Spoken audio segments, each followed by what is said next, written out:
क्या होगा अगर आपको बिना किसी सबूत के जेल में डाल दिया जाए, अगर आपको अपनी ही बेगुनाही साबित करने का मौका ना मिले। सोचिए एक ऐसा कानून हो जो सरकार को असीमित ताकत दे और लोगों की आवाज को हमेशा के लिए दबा दे। मैं बात कर रहा हूँ रॉलेट एक्ट का।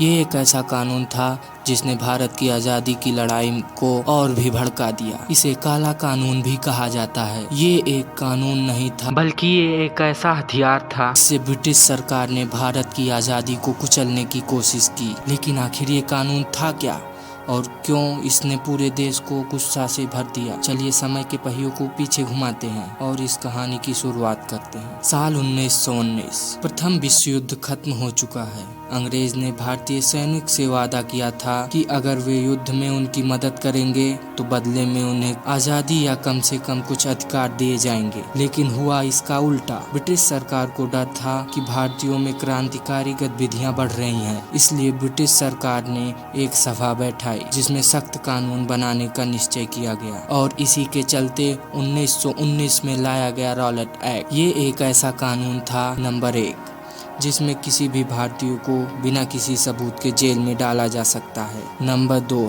अगर किसी को शक भी हुआ कि वो ब्रिटिश सरकार के खिलाफ साजिश कर रहा है तो उसे गिरफ्तार किया जा सकता है। नंबर 3, कोर्ट में बिना अपील, बिना दलील और बिना वकील के उसे सजा दी जा सकती है। रॉलेट एक्ट का विरोध इतना जबरदस्त हुआ कि 1922 में ब्रिटिश सरकार को इसे वापस लेना पड़ा। लेकिन इस काले कानून ने एक चीज साफ कर दी, भारतीय अब अंग्रेजों की गुलामी और नहीं सहेंगे। ये वही चिंगारी थी जिसने भारतीय स्वतंत्रता संग्राम को और तेज कर दिया।